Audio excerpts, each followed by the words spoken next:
51 वर्ष दहीहंडीचे आणि ही पहिली मानाची हंडी आणि हा पहिलं पथक तेजस्विनी महिला गोविंदा पथक खूप छान अशा पद्धतीने इथे थर रस्त्यात सर्वांनी टाळ्यांच्या गडगडाटात त्यांचं प्रोत्साहन वाढवायचं आहे.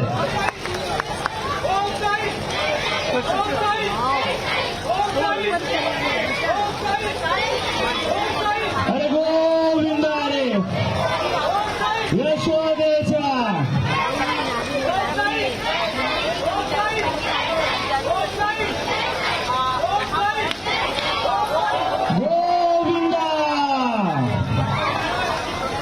ज्याप्रमाणे तुम्ही वरती चढला तितक्याच शांतपणे खाली उतरायचं आहे. कोणालाही कोणत्याही प्रकारची दुखापत आणि इजा झाली नाही पाहिजे याची सर्वांनी काळजी घ्यायची आहे. गोविंदा पथक त्याचप्रमाणे आमचे व्हॉलेंटियर्स या सर्वांनी या गोष्टीची काळजी घ्यायची की कोणालाही कोणत्याही प्रकारची दुखापत झाली नाही पाहिजे.